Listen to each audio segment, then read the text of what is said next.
আসসালামু আলাইকুম। পঞ্চম শ্রেণীর শিক্ষার্থী বন্ধুরা, তোমাদের সবাইকে স্বাগত। আজ তোমাদের সামনে বৃত্তি প্রশ্নপত্রের কোশ্চেন নাম্বার 7 এর আলোচনা নিয়ে হাজির হয়েছি। শিক্ষার্থী বন্ধুরা, কোশ্চেন নাম্বার 7 এ তোমাদের সাফিক্স এবং প্রিফিক্স অথবা উভয়টি যুক্ত করে রুট ওয়ার্ডকে সঠিক শব্দে পরিণত করে শূন্য স্থান পূর্ণ করতে হবে। তো শিক্ষার্থী বন্ধুরা, এটি তোমাদের গ্রামার পার্টের মধ্যে সবচেয়ে কঠিন একটি টপিক। তোমরা যেমনটি দেখতে পাচ্ছ, এক্স্যাক্ট তোমাদের পরীক্ষায় এমনটি থাকবে।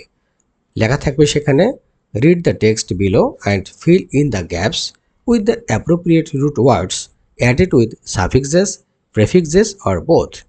বন্ধুরা দেখতে পাচ্ছ এখানে ছোট্ট একটি টেক্সট রয়েছে। সেখানে দেখো এরকম 6টি শব্দ তোমাদের থাকবে এক্সাম কোশ্চেনে। এইগুলোকে বলা হয় রুট ওয়ার্ড। এগুলোর সঙ্গে উপযুক্ত সাফিক্স, প্রিফিক্স অথবা উভয়টি যুক্ত করে উপযুক্ত শব্দ তৈরি করতে হবে। আচ্ছা, তাহলে এটি করবার জন্য সত্যিকার অর্থেই তোমাদের কিছু নিয়মকানুন জানতে হবে। সেই নিয়মকানুনগুলো আজকে তোমাদের সামনে আলোচনা করব, এবং এই ধাপগুলো বা নিয়মগুলো যদি একটি কোথাও ভুল হয় তাহলে সেখানে কিন্তু বিগ জিরো পাবে। শুরুতে চলে যাচ্ছি সাফিক্স এবং প্রিফিক্স নিয়ে। আমাদের প্রথমে যে ধারণাটা লাভ করতে হবে সেটি হচ্ছে বেসিক কনসেপ্ট বা প্রাথমিক ধারণা।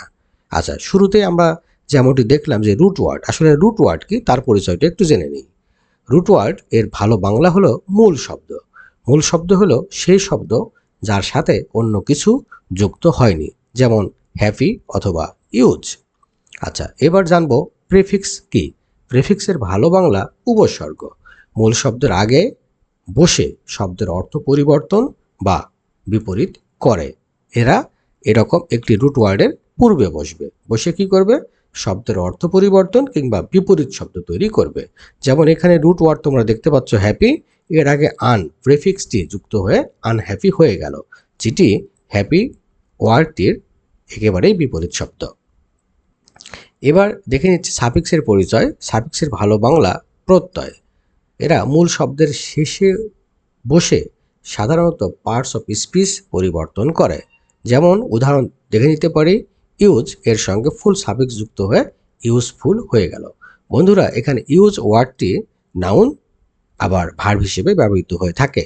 এর সঙ্গে ফুল সাফিক্স যুক্ত হয়ে এটি হয়ে গেল ইউজফুল এবং এটি অ্যাডজেক্টিভ হয়ে গেল। আর সবচেয়ে গুরুত্বপূর্ণ যে কৌশল বন্ধুরা শিখতে হবে সেটি হচ্ছে পার্টস অফ স্পিচের অবস্থান নির্ণয়। আচ্ছা, এটি কেন গুরুত্বপূর্ণ তার ব্যাখ্যাটা দিচ্ছি।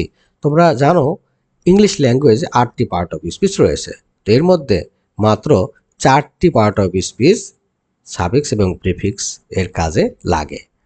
সেগুলো হচ্ছে নাউন, অ্যাডজেক্টিভ, ভার্ব এবং অ্যাডভার্ব। তাহলে শিক্ষার্থী বন্ধুরা, শূন্য স্থানে কোন শব্দ বসবে তা নির্ধারণ করার জন্য বাক্যটির গঠন দেখতে হবে, এবং একই সঙ্গে নাউন, অ্যাডজেক্টিভ, ভার্ব এবং অ্যাডভার্ব এই 4টি পার্ট অফ স্পিচের অবস্থান তোমাদের নির্ণয় করতে হবে। আচ্ছা, তাহলে এখন আমাদের দেখতে হবে যে নাউন কখন এবং কোথায় বসে, সেটি আমরা এখন দেখে নেব। একেবারে আর্টিকেলের পরেই যদি একটি মাত্র শব্দ থাকে, আর্টিকেল থাকবে এবং আর্টিকেলের গা ঘেঁষেই পরের শব্দটি যদি গ্যাপ থাকে বা রুট ওয়ার্ড থাকে, তাহলে শিক্ষার্থী বন্ধুরা সেইখানে তোমাদের অবশ্যই একটি নাউন ফর্ম বা তৈরি করতে হবে। এক্সাম্পল দেখে নাও, হি ইজ আ টিজ। এখানে টিজ হচ্ছে ভার্ব, তাহলে এই জায়গাটি হচ্ছে যেহেতু নাউনের। কেন নাউনের? কারণ এই যে আর্টিকেলের পরের শব্দটি হবে নাউন, সুতরাং এর সঙ্গে ই আর এই সাফিক্স যুক্ত করে আমরা টিচার তৈরি করতে পারি। সুতরাং এখানে সঠিক উত্তর হবে হি ইজ আ টিচার। আচ্ছা, তাহলে এবার দ্বিতীয় নিয়মে যাচ্ছি। প্রিপোজিশনের পর সাধারণত নাউন বসে। আচ্ছা, এইখানে একটা এক্সাম্পল দেখে নিই, হি পাস্ট উইথ স্যাটিসফাই। বন্ধুরা, এইখানে স্যাটিসফাই শব্দটি হচ্ছে ভার্ব, এখানে উইথ প্রিপোজিশন। তো এইটা হচ্ছে একটা মার্কার বা একটা নির্দেশক, যেটি নির্দেশ করছে যে এই জায়গাটি হচ্ছে একটি, এরপরের জায়গাটি হবে নাউনের। তাহলে এখানে স্যাটিসফাই শব্দটিকে আমাদের স্যাটিসফ্যাকশনে পরিণত করতে হবে। তাহলে এখানে স্যাটিসফ্যাকশন হবে আমাদের উপযুক্ত শব্দ।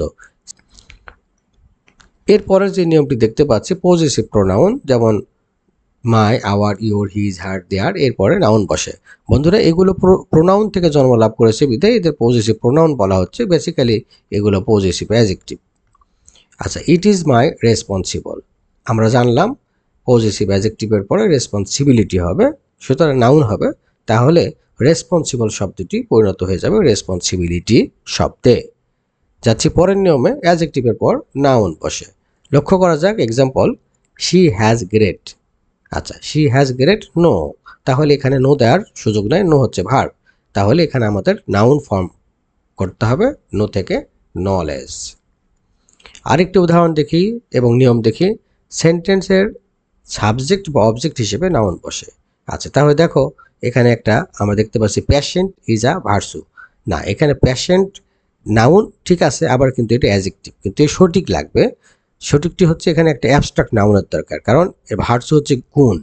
তাহলে এটাকে করতে হবে প্যাশেন্ট থেকে প্যাশেন্স। তো এটার একটু কম্পোজিশনটা ভিন্ন রকমের। প্যাশেন্ট থেকে প্যাশেন্স করতে গেলে এই টিটাকে মাইনাস করে দিতে হবে, তাহলে টি মাইনাস হয়ে গেলে তারপরে সি যুক্ত করে প্যাশেন্স হয়ে যায়।